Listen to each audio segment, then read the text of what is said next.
The rain fell in synchronized sheets, as if the sky itself was adhering to some cosmic metronome. Below, on the glistening obsidian pavement of Meridian Plaza, the crowds moved with a similar, liquid grace. Pairs of people, always pairs, their umbrellas held by one hand or another, their steps falling into an unconscious rhythm. This was the world as it had always been, a world of twos. A world where the concept of one was a mathematical abstraction, a ghost in the language of a forgotten time. I stood under the grand archway of the Central Archive, my own echo, Lyra, a warm and constant presence at my side, her thoughts a gentle hum against the periphery of my own. We were watching the rain, a simple, shared moment. Mundane. Safe. Then, the screaming began. It wasn't a scream of simple pain or fear. It was a sound that tore through the fabric of the city's placid hum, a jagged, serrated noise of a soul being ripped apart. Heads turned in perfect unison. Every pair of eyes in the plaza swiveled towards the source. A man, standing on the edge of the great fountain, his body convulsing violently. But it was his echo who drew the gas from 100 throats at once. She was on her knees 20 feet away, her own body twitching in a horrific, mirrored dance of agony. They were too far apart, dangerously far. The safe tether of proximity, the 100-meter psychic cord that bound every pair, was stretched to its breaking point. "Elian, don't look," Lyra whispered, her voice a tremor against my mind as much as in my ear. Her hand found mine, a desperate, anchoring grip. Her fear was a cold spike in our shared space. But I couldn't look away. The man on the fountain's edge was a spectacle of defiance. His face, contorted in a rictus of unimaginable pain, was also alight with a terrifying, ecstatic fire. He was doing the unthinkable. He was trying to rupture, to sever the bond. He took another step, away from his echo, onto the fountain's final ledge. The air crackled. I could almost feel it, the tearing of that invisible sinew, the shriek of a connection being forcibly undone. His echo clawed at the wet ground, foam flecking her lips, her cries now wordless, animalistic moans of pure, symbiotic torment. "He's insane," someone murmured from the crowd nearby. "A solitude sicko. Why would anyone?" The man raised his arms to the weeping sky, a messianic silhouette against the gray deluge. For a fleeting second, his convulsions ceased.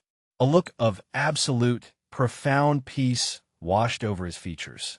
It was a look I had never seen on any human face before. It was a look of utter, undiluted self. He was alone, truly, terrifyingly, beautifully alone. The plaza held its breath. In that single, silent second, I felt something stir within me. Not revulsion, not pity, but a dark, forbidden flicker of understanding, of envy. Then the peace shattered. His body arched backward, a silent scream finally erupting from his lungs as a wave of blue-white energy, visible even in the daylight, pulsed from his chest. His echo mirrored the motion, her back bending at an impossible angle. The light flared, a blinding, instantaneous flash that forced everyone to shield their eyes. When our vision cleared, the man was gone. Not collapsed, not fallen. Vanished. A faint odor of ozone and burnt sugar hung in the air. His echo lay still, a vacant doll on the wet pavement, her eyes wide and staring at a sky that now held nothing for her. She was a hollowed-out thing, a shell with no pearl. The bond was broken, and with it both lives it had contained. Sentinels in their gray, featureless uniforms were already moving through the crowd, their presence a cold wave of authority, restoring order, ushering the horrified pairs away. Their movements were efficient, practiced. This was not the first time they had cleaned up such a mess. Lyra pulled me away, her own body trembling. "Come on, Elian. Let's go home. I don't want to be here." Her thoughts were a frantic storm of safe, home, together, safe. I let her lead me, my feet feeling like lead. My mind, however, was not on the path home. It was fixed on that single, impossible second of the man's peace. The official narrative, the one drilled into us from birth, was that the bond was our salvation, the cure for the great despair, the plague of loneliness that had almost wiped out humanity centuries ago. To be without your echo was to be nothing, an unperson, a void. But I had just seen a man pay the ultimate price, not to gain a fortune or to save a loved one, but for a single, fleeting moment of what our world had deemed the ultimate sickness, solitude. The sentinels called it a madness, a pathology. But what I saw on his face wasn't madness. It was transcendence. As we merged back into the river of twos, my hand in Lyra's, her warmth a familiar comfort, a chilling question began to form in the deepest, most secret part of my mind. A question that felt more dangerous than the rupture itself. Everyone saw a madman's tragic end, a cautionary tale. But what if, just for a second, what we all witnessed wasn't a failure, but a victory? Our apartment, or duplex as the architects called them, was on the 78th floor of the West Spire. It was a perfect testament to the world of the Bond. There were no single chairs, only love seats and benches. The bed was a sprawling, immovable king-sized platform. The bathroom, a marvel of awkward efficiency, featured 2 toilets and 2 sinks, separated by a thin, frosted glass panel that offered acoustic baffling but zero true privacy. Every space was designed to accommodate 2 bodies, 2 lives, 2 consciousnesses existing in perpetual orbit. For most, it was as natural as breathing. For me, it was a cage of elegant, suffocating design. Lyra was still shaken. As she prepared our evening meal, her movements were jerky, her thoughts a low, anxious thrum. I could feel her replaying the image of the hollowed-out echo, the empty vessel left behind. To her, it was the ultimate horror. The thought of my presence vanishing from her mind was a fear so primal it bordered on the concept of death itself. "It's just senseless, Elian," she said, her voice pulling me from my reverie. She was placing 2 identical plates on the wide dining table. They had everything, a place in the system, each other. Why throw it all away for what? Nothingness. I looked at the plate. Nutrient paste, colored green tonight, swirled into a perfect, symmetrical pattern. Everything was symmetrical. Maybe you didn't see it as nothingness. I ventured, my voice softer than I intended. Lyra stopped, her back to me. I felt a ripple of irritation from her, a sharp spike in the calm sea of our shared space. What else could it be? The historicals are clear. The pre-Bond era was chaos. The Great Despair. People dying of loneliness in crowded cities. The Bond saved us. It gave us purpose. It gave us connection. She turned to face me, her eyes, the color of warm honey, pleading. We are never alone. Isn't that the greatest gift imaginable? I nodded, a slow, mechanical motion. It was the correct answer. The only answer. But the words felt like ash in my mouth. My job at the Central Archive gave me a unique perspective. I wasn't a historian who studied the grand narratives. I was a sub-level archivist. My domain was the dross, the uncatalogued, the mundane, the personal effects of the last pre-Bond generations. Diaries, letters, photographs, quaint and useless objects. The detritus of a forgotten world. My superiors saw it as meaningless clutter, but for me, it was a sacred text. The next day, the city had already scrubbed the memory of the rupture clean. The fountain flowed, the plaza was full, the rain had passed. Lyra and I took the transit pod to our respective work sectors. The pods were designed for 2 pairs. We sat opposite a young couple, their hands clasped, their minds likely a pleasant, shared murmur. I feigned interest in the cityscape, but my mind was on a specific item in my work queue, a recently unearthed cache from a pre-Bond dwelling, sealed for centuries. At the archive, I descended into the climate-controlled silence of the sublevels. Lyra's presence receded to a faint, background hum as I reached the edge of our 100-meter tether. Here, at the fringe, was the closest I ever came to being by myself. It was a thin, fragile illusion of solitude, but I cherished it. The cache was a simple wooden box. Inside, nestled amongst dried, fragrant leaves, were artifacts of a singular existence. A single leather glove, a music box that played a tune for one, and a book. Its cover was worn, its pages yellowed. It was a diary. The handwriting was an elegant, looping script, the ink faded but clear. I opened it, my heart hammering. It was forbidden to read, the personal contents of the dross, of course. Our job was to catalog, not to comprehend. But the man at the fountain had broken the ultimate rule. Surely, I could bend a small one. The first entry was dated over 300 years ago. August 12th. The quiet of the house settles around me like a blanket. After a week of social engagements, of noise and chatter, the silence is a balm. I spent the afternoon in the garden, utterly alone with my thoughts, and for the first time in days, I feel wholly myself again. There's a clarity that comes only when the echoes of other voices fade, and one's own can finally be heard. The words hit me like a physical blow. Utterly alone with my thoughts. The concept was so alien, so radical, it was almost incomprehensible. How could thoughts be your own, and yours alone? My thoughts were never truly mine. They were always tinted by Lyra's emotions, her reactions, her very presence. To think a thought that was not immediately felt, or at least sensed, by another, what would that even feel like?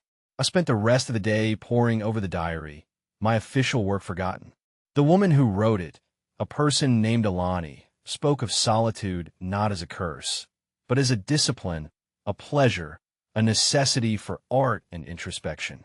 She wrote of long walks taken by herself, of sitting in a room and reading for hours without interruption, of the joy of making a cup of tea for one. Each sentence was a window into a lost world, a world that my society called a living hell, but that this woman described as rich and profound. Lyra's presence began to strengthen in my mind, a gentle pull. The end of the workday. She was moving toward my sector. I quickly hid the diary, my hands trembling. I had stumbled upon a heresy more potent than any political dissent. It was an emotional and philosophical rebellion against the very foundation of our reality. As I ascended to the surface, rejoining the world of twos, Lyra greeted me with a smile. "Good day," she asked, her mind open and clear, the morning's anxieties washed away by a day of productive, shared work. Yes, I lied, the diary's words burning in my memory. Quiet. The lie felt different this time. It wasn't just a thought I'd kept to myself. It was a secret born from a world where secrets were not supposed to exist.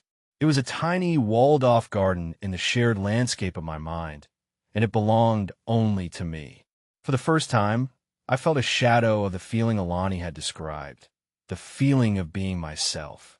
And it was intoxicating. But as Lyra took my hand, her trust a palpable, warm current between us, the intoxication was mingled with a profound and terrifying guilt. Was this feeling of self worth the crack it was creating in our U.S.? The diary became my obsession. It was a dangerous addiction. Each day at the archive, I would descend to my sanctuary at the edge of the tether and lose myself in Alani's world. Her life, so simple on the surface, was a universe of experiences I could only imagine. She wrote of heartbreak and how she retreated into solitude to heal, to cry unwatched, to let her grief be a private, sacred thing. In our world, grief was a shared burden. Your echo felt your pain, a constant, mirroring sorrow until it faded. You were never allowed to break alone. She wrote of creativity. The poem finally came to me tonight, in the deep silence of midnight. It is a fragile thing, born of stillness. I could not have found the words with another soul in the room. It is in the space between myself and the world that my art finds its breath. I, who had once tried to compose music, knew exactly what she meant. Every melody I'd ever conceived had been instantly heard by Lyra. Her reaction, her pleasure, her confusion, her gentle critique shaped the notes before they were even fully formed. The art was never mine alone. It was ours. It was a collaboration from its very inception. The idea of creating something in a vacuum, a piece of work that was a pure, unadulterated expression of a single mind, felt like a form of divine power. My dreams began to change. I used to dream of shared things, flying with Lyra, exploring strange cities together. Now I dreamed of emptiness. Not a scary, lonely void, but a vast, serene emptiness. I dreamt of standing on a salt flat that stretched to a white horizon, the air perfectly still, the only sound the beat of my own heart. I dreamt of being a single astronaut in a small capsule, looking down at the silent, swirling blue marble of Earth. In these dreams, I felt a peace that my waking life, in all its state-sanctioned contentment, could never offer.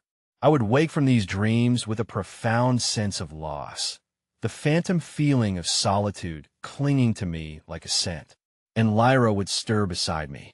"Bad dream," she'd murmur, her mind brushing against mine, sensing the disquiet. "Just a strange one," I'd reply, turning away. The distance between us was growing, and it was a distance measured in more than feet or meters. It was a silence, a private space I was carving out in my own head. And she could feel it. She could feel the new walls, the locked doors. It frightened her. One evening, we were sitting on our love seat, watching the city's light show paint the clouds. For a long time, there was only the comfortable hum of our bond. Then, Lyra's voice, small and fragile, broke the peace. "Elian, are you unhappy?" The question was a direct hit. I couldn't lie. She would sense the falsehood, the dissonance between my thought and my word. But I couldn't tell the truth, either. "I'm not unhappy," I said carefully, choosing the words like a man crossing a minefield. "I'm thinking." "About what?" she pressed, turning to face me. Her eyes were wide with a hurt I couldn't bear to see. "You feel so far away lately. Even when you're right here. There's a quiet spot in you. It wasn't there before. There it was." She could feel the garden I was cultivating, even if she couldn't see inside it. She could sense the ghost of Alani, the whisper of solitude. My own fear rose to meet hers. My fear of being discovered, of being seen as aberrant, a solitude sicko like the man at the fountain. My fear of what this desire was doing to the person I was bound to, the person who had been my other half since we were both 14 years old. I didn't hate Lyra. In my own way, I loved her. I loved her pragmatism, the way she hummed when she was concentrating, the calming effect her steadfastness had on my own anxieties. She was my anchor. But what if the anchor was chained to the wrong ship? "I've just been reading things at the archive," I said, a half-truth. "Old things. It makes you philosophical." "Philosophical how?" I took a breath. "It makes you wonder about the nature of the self. If a thought is shared the moment it's born, was it ever truly yours to begin with? If a feeling is immediately mirrored, does it have a single origin? Who am I, Lyra, without you as a mirror?" The horror on her face was immediate. "Elian, stop. That's despair speak. That's the kind of thinking that led to the chaos. There is no I without the us. That's the whole point. Why would you even want to be a self alone? It's a dead end. It's a cliff. The man at the fountain, he thought he was a self.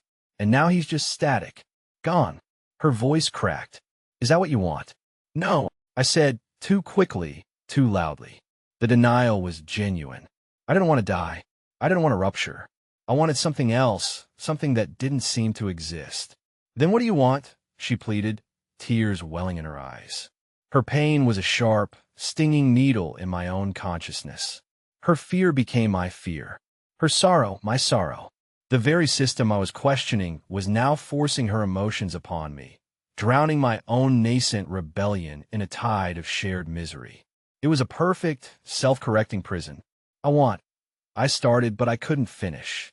I couldn't say, "I want to be alone." It would be like telling her I wanted her to die. To her, they were the same thing. So I did the only thing I could. I pulled her close, held her tight, and let the flood of her emotions overwhelm me. I focused on her fear and let it become my own. I projected reassurance, love, stability. "I'm here. We're okay. Together. Always." The walls in my mind crumbled. The secret garden was trampled. I let her back in completely. It was a surrender. As she relaxed in my arms, her sobs subsiding, a part of me felt relief. The conflict was over. The guilt was gone. We were one again. But another, deeper part of me wept in silence. It was the part of me that had stood on the salt flat in my dreams, feeling the peaceful beat of a single heart. It was the part that was truly me, and I had just sacrificed it to protect her from a truth she couldn't handle.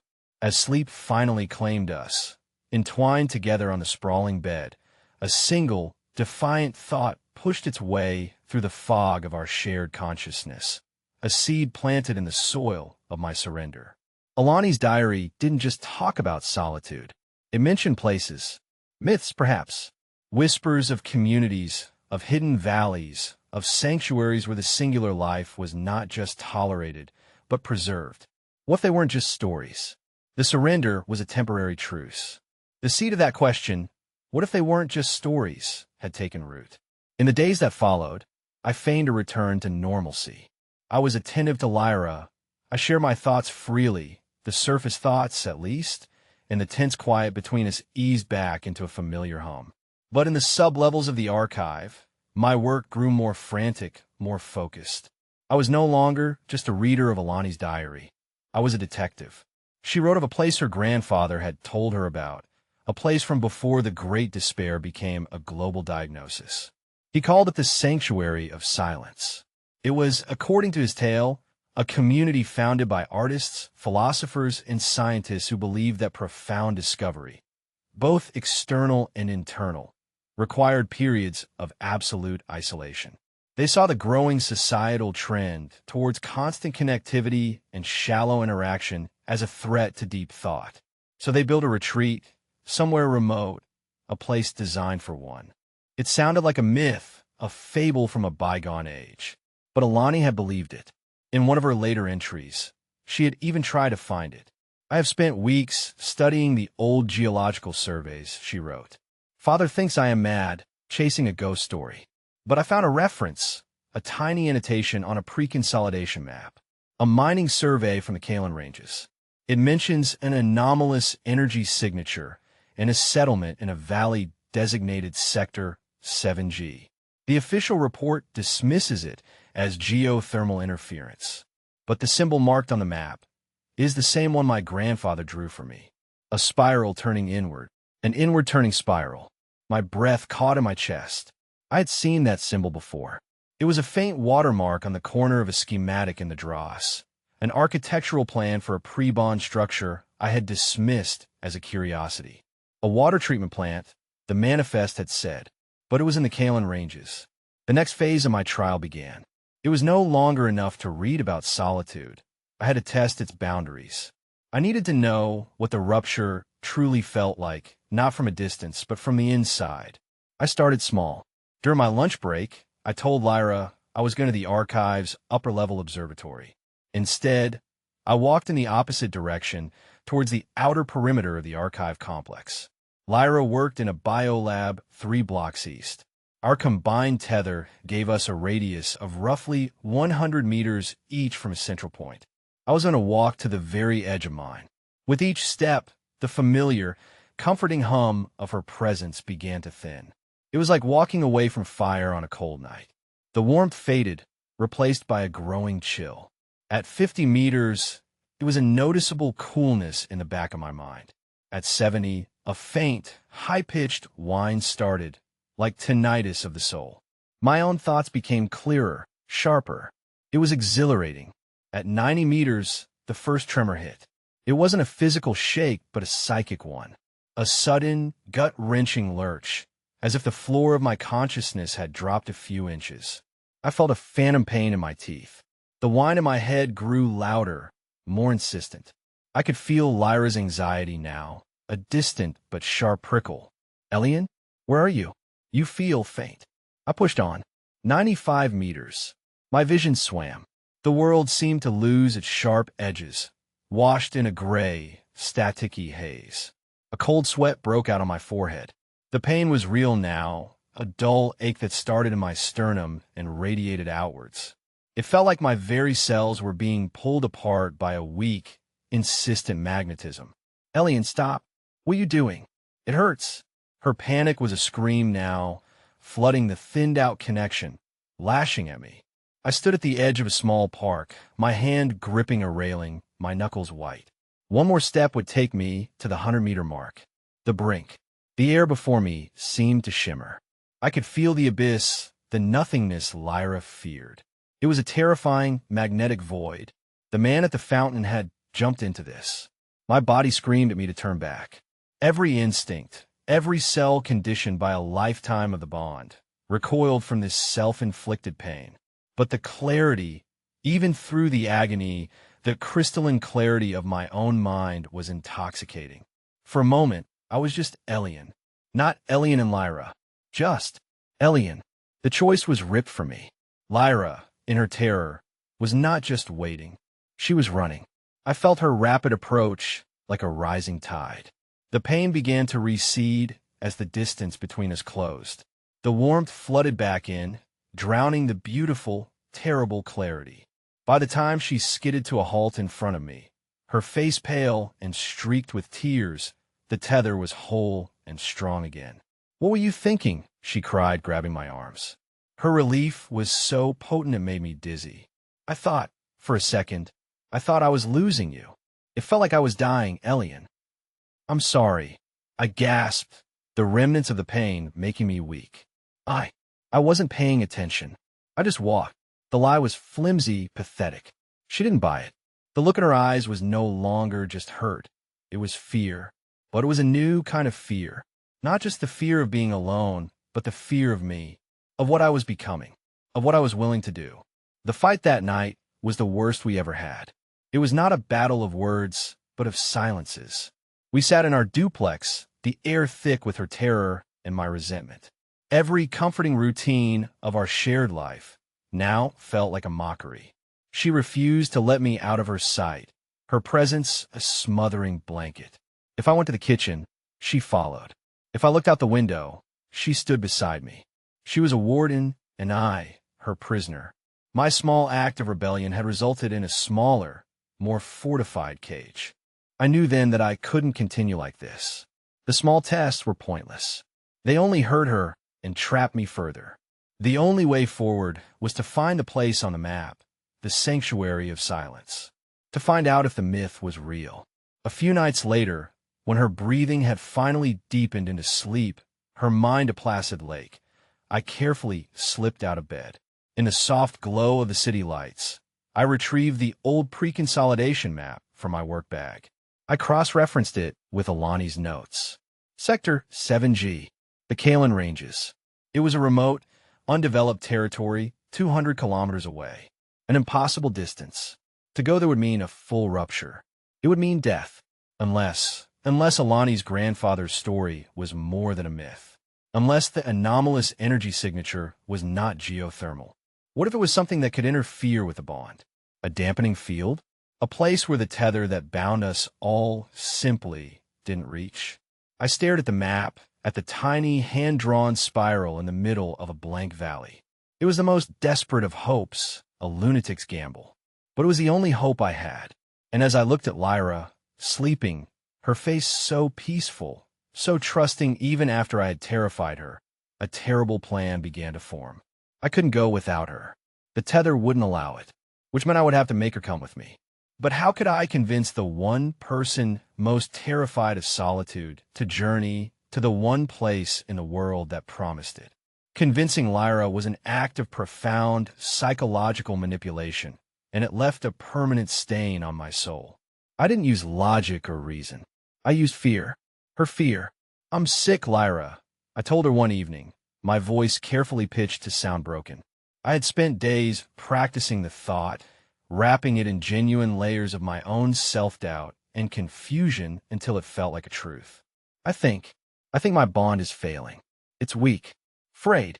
I leveraged the experience of my deliberate test at the edge of our tether, reframing it not as my exploration, but as an involuntary fading. When I walk too far, I don't just feel the pain of distance. I feel it thinning, like an old rope about to snap. I think I have what they call tether decay. Tether decay was a rare, terrifying diagnosis, a degenerative condition where the bond inexplicably weakened over time, culminating in an agonizing, spontaneous rupture. It was a death sentence. There was no cure. The fear that bloomed in her mind was so pure, so white-hot, it nearly consumed me. Her terror of being left a hollowed-out shell was now a concrete, medical probability. No, she whispered, her hands flying to her mouth. No, the diagnostics would have caught it. At our last checkup, maybe it's a new variant. I pressed, hating myself with every word. All I know is that I can feel it. And I've been reading in the deep archives. Old medical texts. There were whispers, fringe theories about places with unique geothermal and magnetic properties. Places that could reinforce a failing bond, strengthen the connection, like recharging a fading power cell. It was a monstrous lie, a perfect inversion of the truth. I was telling her the one place that might offer freedom from a bond was actually the one place that could save it. I showed her the map, the inward-turning spiral. The old text called this a convergence point. I lied, the name sounding plausible, scientific. A place where the planet's natural energy could resynchronize a faltering pair. Her desperation was a tangible thing.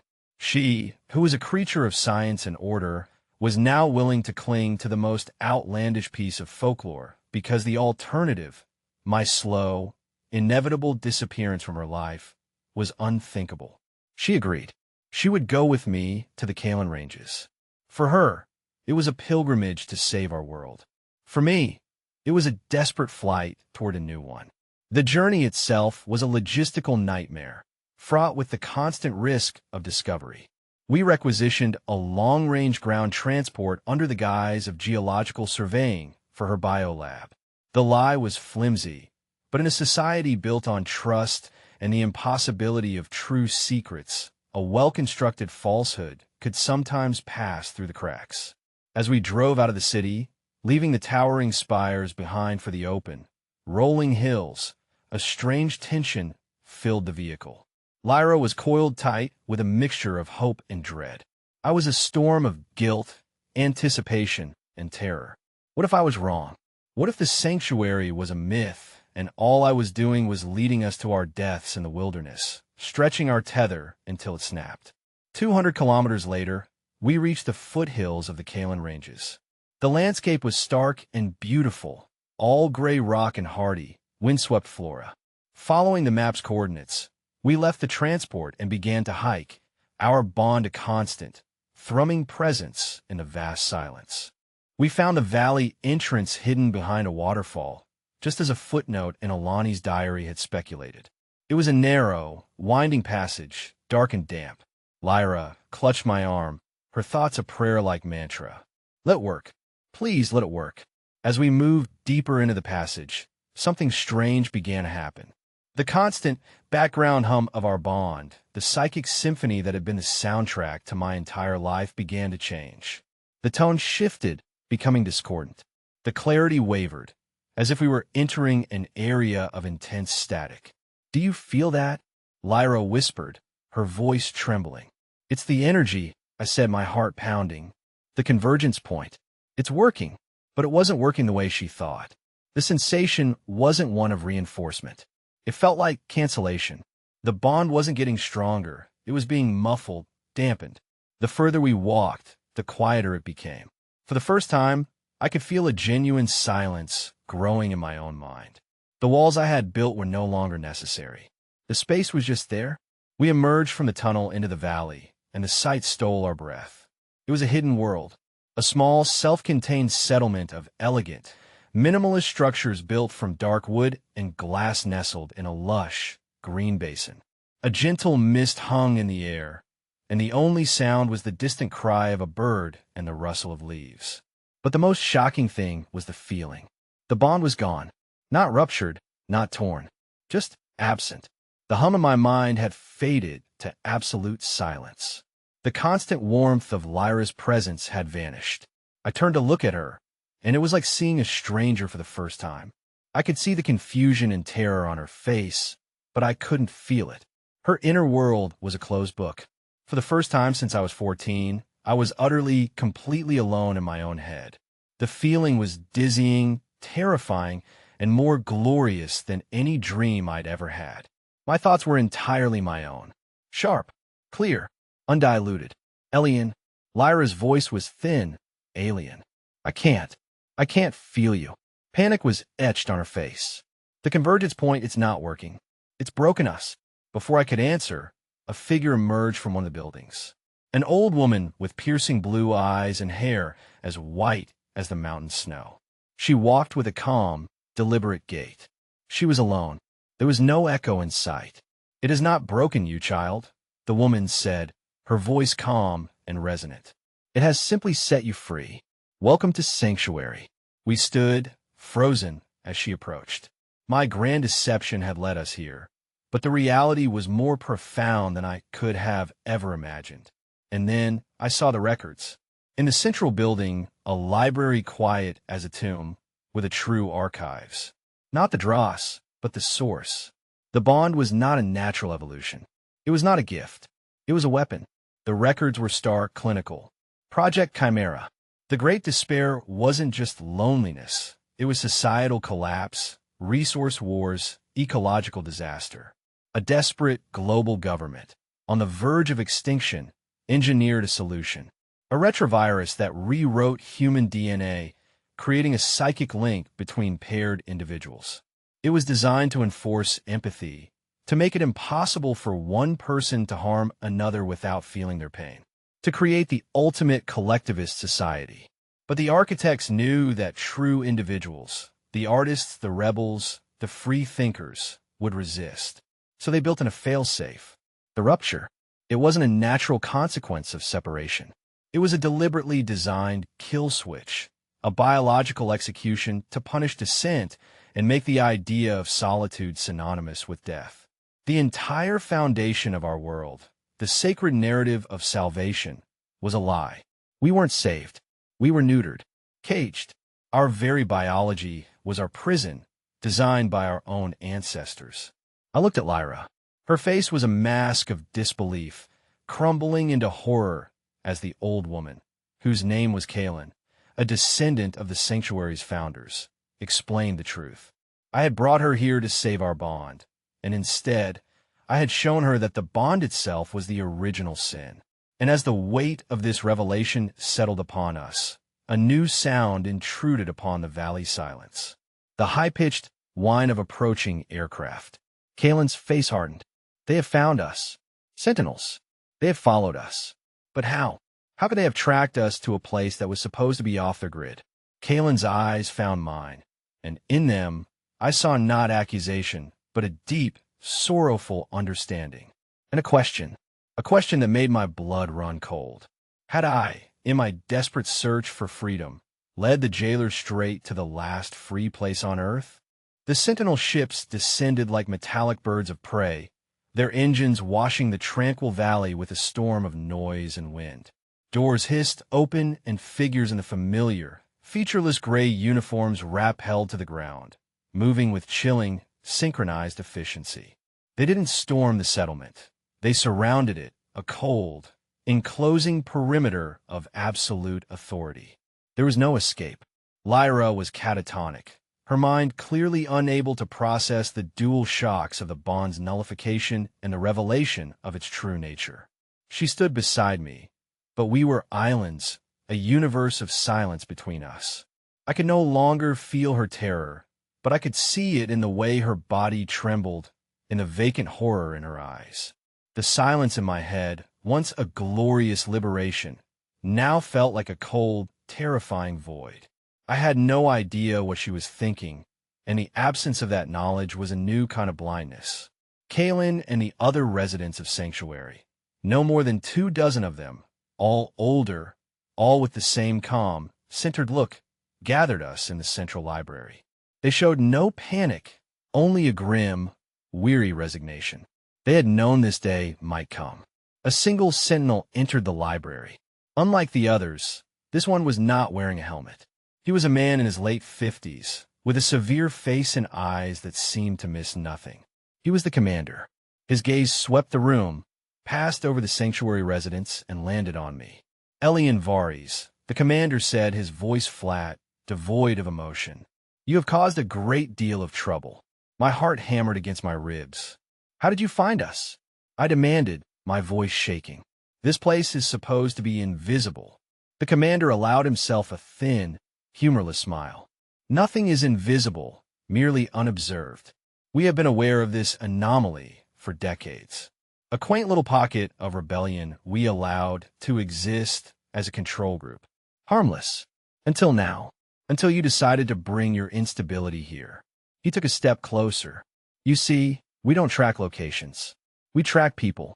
Specifically, people who exhibit signs of solitude sickness. People like you. My blood ran cold. You've been watching me? For years, he confirmed. Ever since your adolescent psych eval showed a dangerous predilection for introspection and a suboptimal level of symbiotic cohesion with your echo. He paused, letting the words sink in. We have a program for individuals like you. A quiet monitoring system. Usually, the bond itself corrects the deviation. The echo stability smooths out the rough edges of the partner. But you were persistent. Then he looked past me, at Lyra. His expression softened, just for a fraction of a second, into something that looked unervingly like paternal pride. Fortunately for us, the commander continued, his eyes still on her. Your echo is a model citizen, deeply committed to the principles of the bond, to the health of her partner, to the stability of your union. A sickening dread began to crawl up my spine. It was a cold, slithering thing that coiled in my stomach. I slowly turned my head to look at Lyra. She was no longer looking at the commander. She was staring at the floor, her body rigid, a single tear tracing a path down her pale cheek. The commander's words fell like hammer blows.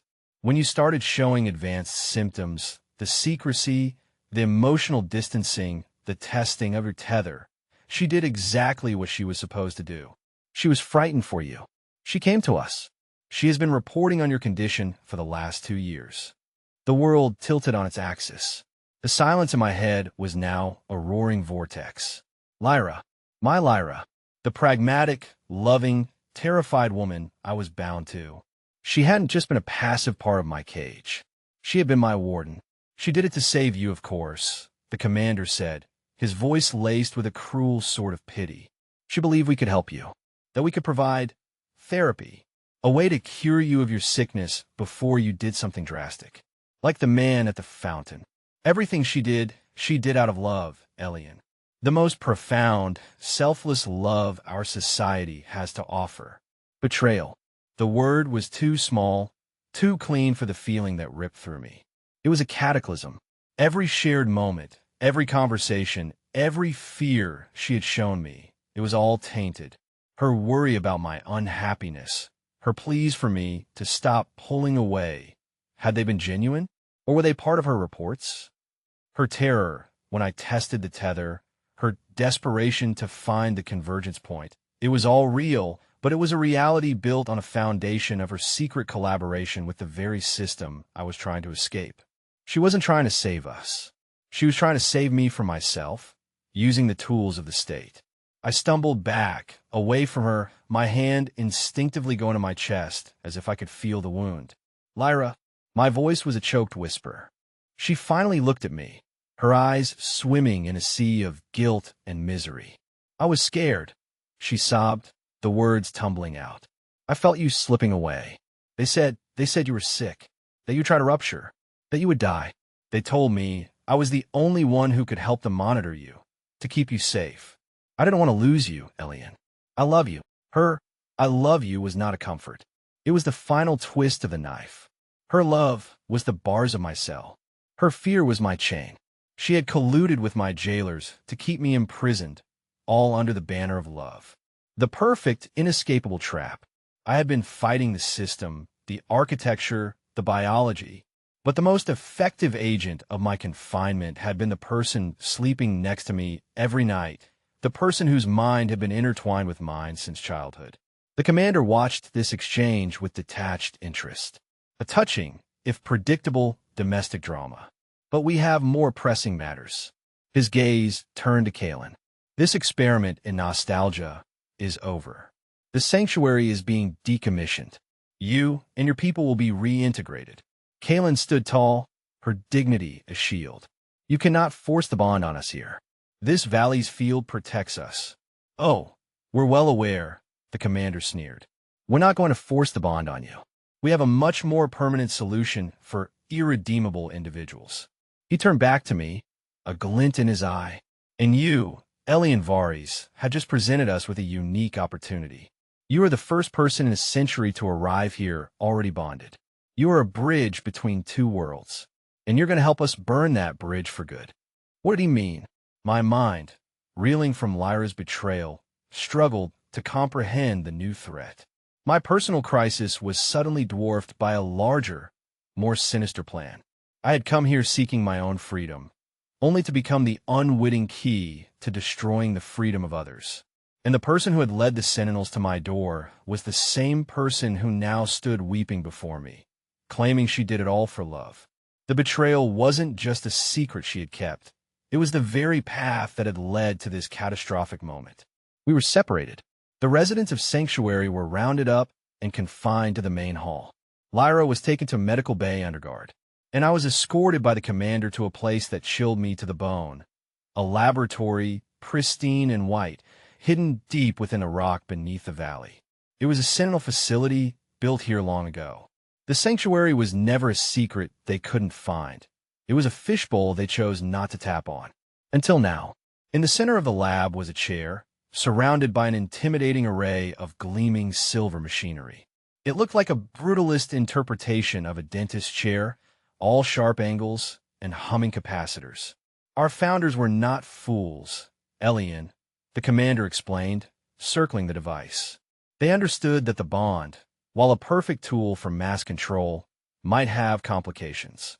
Defective pairs, neurological incompatibilities. They foresaw the need for a tool of last resort, a way to surgically remove a single problematic variable without destabilizing the whole. He gestured to the chair. This is a severance device, far more elegant than a messy public rupture. It doesn't tear the bond apart. It unspools it. It isolates the quantum-entangled biosignatures of the pair and carefully decouples them. My mind raced. A way to sever the bond? Cleanly? Without the mutual destruction of a rupture? This was it. This was the impossible dream. The thing I had craved more than anything. Freedom. True. Absolute solitude, without the cost of death. But there is a cost. The commander continued, his voice dropping. He knew exactly what I was thinking. There is always a cost. The energy of a lifelong psychic bond is not insignificant. It cannot simply be dissipated. It must be grounded. When one signature is decoupled, the other must absorb the backlash. The energy surge is catastrophic. One person is set free. The other is extinguished. Their life force acts as the lightning rod that allows the other to walk away unharmed. He stopped in front of me, his eyes boring into mine. We have never had the opportunity to test it on a fully mature, healthy bond, until you and your echo so helpfully arrived. So, we have an offer you a choice I suspect you have been dreaming of your entire life. He leaned in, his voice a conspiratorial whisper. We're going to let you use it. We will bring Lyra in here. We will strap you both in, and you will be the one to press the button. You can have the one thing you've always wanted. Your precious solitude. Yourself. All you have to do is decide that your freedom is worth more than her life. The proposition was so monstrous, so diabolically perfect, it sucked the air from my lungs. This was my ultimate test. They weren't just going to punish me. They were going to make me complicit in my own nature, to prove their point that the desire for solitude was an inherently selfish, destructive impulse. If I chose freedom, I would become a murderer, validating their entire philosophy. If I refused, I would be choosing to live forever in the cage I so desperately hated, bound to the woman who had betrayed me. They brought her in. Lyra's face was blotchy from crying, but as she saw the chair, a new, stark terror dawned. The Sentinels strapped her into the seat opposite the main device. They strapped me into the command chair, a single, large, red button glowing on the console before me. The commander's voice echoed from a speaker in the ceiling. The choice is yours, Elian. End her life and walk out of this valley a free man. Or live with her, knowing she was your warden for the rest of your days. You have 10 minutes. Silence. The hum of the machine was the only sound. I looked at Lyra. She met my gaze, her eyes a swirling vortex of guilt, fear, and a strange, heartbreaking resignation. "Do it," she whispered, her voice hoarse. I stared at her, uncomprehending. "Do it, Elian," she repeated, a tear tracing the line of her jaw. "I understand now. In the silence here, in this valley, I can finally think. I can see what I did. I was so afraid of the silence. I never realized it was what you needed to breathe. I thought your need for space was a sickness that would kill you, but my fear, my love, it was a poison. I turned you in to save you, but I was just saving myself from being alone. It was selfish. The commander is wrong. My love wasn't selfless. It was the most selfish thing of all. Her confession, offered so freely in the face of her own death, shattered the last of my anger. The betrayal was real, but the reason for it was so deeply, tragically human. She wasn't a monster. She was just afraid. As afraid as I was, but of the opposite thing. "You deserve this," she said, her voice gaining a sliver of strength. "You deserve to feel what it's like. To be you. Don't let them win by making you a martyr. Let this be my one truly selfless act. Let me be your ground. Let me be your absolution." She was offering me my freedom, my dream, handing it to me, gift wrapped in her own sacrifice. The red button glowed with an irresistible promise. I could press it. I could walk out of here and feel the sun on my face as a singular human being. I could go to the sea and listen to the waves, and the only thoughts I would hear would be my own. Everything I had ever wanted. My hand trembled as I raised it over the console. I looked at her face, her eyes closed now, waiting. I thought of the man at the fountain, his ecstatic look of peace in his final moment of solitude. I could have that. Not for a second, but for a lifetime. But then I thought of her. Not the warden, not the betrayer, but Lyra, the girl who shared her lunch with me on the first day we were bonded. The woman who hummed off key when she cooked. The warmth that had been a constant presence, even when I resented it. Her love might have been a cage, but it had also been my home. Her betrayal was born of that love. Could I punish that love with annihilation? Could I build my freedom on the foundation of her death? My gaze drifted from the button to the schematics of the device, displayed on a nearby screen. My mind, now free of the bond's hum, free of Lyra's emotional static, was working with a speed and clarity I had never known. I was an archivist. I spent my life with old plans, old technologies. I saw the energy flows, the decoupling sequences, the grounding protocols. The commander had said the energy had to be grounded in one of the pair. But what if it didn't? What if it could be redirected? Rerouted? The inward-turning spiral from Alani's map flashed in my mind. The anomalous energy signature of the valley. The sanctuary wasn't just a null zone. It was a massive, natural dampening field. What if the device could be modified? What if the catastrophic energy of the severance could be grounded not into a person, but into the valley itself? It would be an incredible risk. The feedback could kill us both. Or it could do nothing at all. Or it could do something else entirely. I had a new choice, not the one the commander had given me. Not a simple choice between my freedom and her life. It was a choice between accepting their brutal binary or attempting the impossible. To reject their premise. To find a third way. I looked at Lyra, her life hanging in the balance. I looked at the glowing red button. And I looked at the complex wiring of the machine. My decision was made. I would not be a murderer, and I would not be a prisoner. I would be a creator. What are you doing? Lyra's eyes flew open as I ignored the red button, and instead began to furiously reroute the conduits on the console's interface. My fingers flew across the panel, inputting commands, pulling up subroutines from the device's archaic operating system. The knowledge from the archives, from Alani's diary, from the schematics of 100 forgotten technologies, all coalesced in my mind. He gave me a choice between you and me. I said, not looking up from my work. My voice was steady, imbued with a purpose I had never felt before. I'm rejecting the terms. The commander's voice boomed from the speaker. Cease tampering with the device, Elian. You don't know what you're doing. You'll kill both of you. That's the risk I'm willing to take, I shot back. You built this world on a false choice, suffocating togetherness or absolute annihilation. You left no room for anything in between. I'm making room. I found a primary energy routing schematic. The default was to channel the severance backlash into the secondary biosignature, Lyra. I bypassed it. Using my knowledge of the valley's unique properties, I wrote a new command, a patch on the fly. I would try to divert the energy surge from Lyra and ground it into the valley's massive geological dampening field. It was like trying to redirect a lightning strike with a paperclip. "Elian, don't!" Lyra cried out, her fear for me overriding her own sacrificial resolve. "It's too dangerous. The alternative is unacceptable," I said, my fingers hovering over the final command sequence. I looked at her, truly looked at her, one last time in this sterile, white room. "Whatever happens, Lyra, I know your love was real, and I'm sorry I couldn't be what you needed me to be." I hit enter. The world did not explode. For a heart-stopping second, nothing happened. Then, a low hum escalated into a deafening roar. The lights in the lab flickered and died, plunging us into emergency lighting. The machine shuddered, and a wave of raw, unimaginable energy, smelling of ozone and hot metal, pulsed through the room. It wasn't a clean, surgical procedure. It was a cataclysm. The pain was beyond anything I had experienced at the edge of the tether. It was not a pulling, but a burning. It felt as if every cell in my body was being set on fire, my very identity being scoured from existence.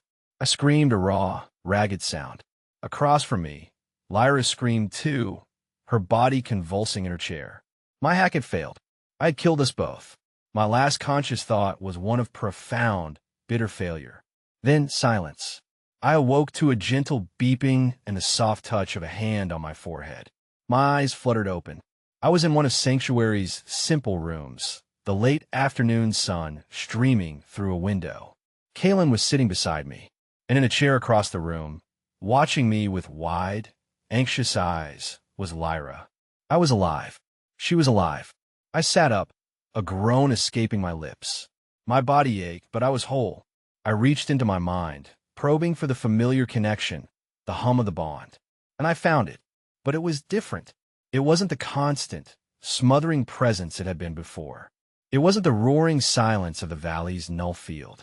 It was a whisper, a faint, silvery thread in the back of my consciousness. I could feel Lyra's presence, but it was distant. It was a choice to listen, not a constant barrage. I could feel her relief and her worry, but it wasn't my own. It was a message I could read, not an emotion I was forced to wear. What happened?" I rasped.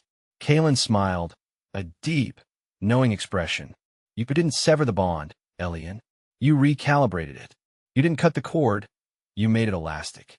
The energy surge, grounded through the valley's field, didn't destroy the connection. It permanently weakened the signal, fried the kill switch. The implications washed over me. I turned to Lyra. I could see her, but I could also still feel her, a quiet star in the vast, new expanse of my inner sky. I focused, and for the first time, I pushed a thought towards her, not as an involuntary ripple, but as a deliberate act. "Are you okay?" Her eyes widened. I felt a faint, warm pulse in return. "Yes, I'm here. You?" We could still communicate, but the tether was no longer a chain. It was a line we could choose to pick up. We could be hundreds of kilometers apart now, not just meters. We could have our own thoughts, our own private sorrows and joys, and still find each other when we needed to. We had achieved the impossible, solitude without isolation, connection without suffocation. The sentinels were gone. The energy surge from my experiment had overloaded their entire facility, causing a catastrophic meltdown. The commander and his forces had retreated, leaving the valley and us behind. We were free. In the days that followed, Lyra and I learned the new language of our bond. We took our first walks alone, exploring opposite ends of the valley.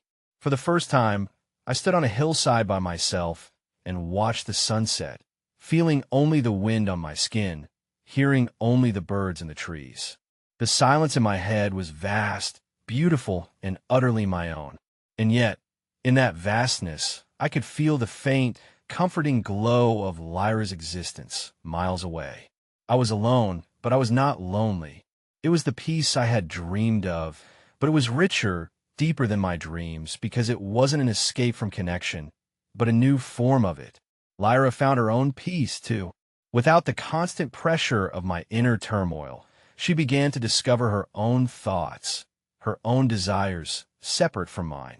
She began to paint, something she'd never had the private space to do before. Her art was vibrant, full of a life I had never seen in her. Our story does not end with a simple happily ever after. The world beyond the valley is still the same. But here, we have created a new way to be human.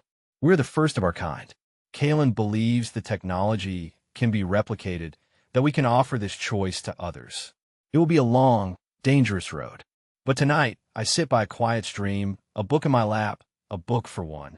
Lyra is in her studio, lost in her work. We have not spoken, mind to mind, for hours. The silence is not an absence. It is a presence. It is the space in which the self can grow. I used to believe that freedom was the complete and total absence of another. I was wrong. The man at the fountain sought obliteration to find a moment of peace. But I have found that true freedom is not breaking the bonds that connect us. It is having the power to define them. It is the sacred space between two souls, a space that could be as narrow as a breath or as wide as the sky. And it is in that echo of silence, in that freedom within connection, that we finally, truly find ourselves.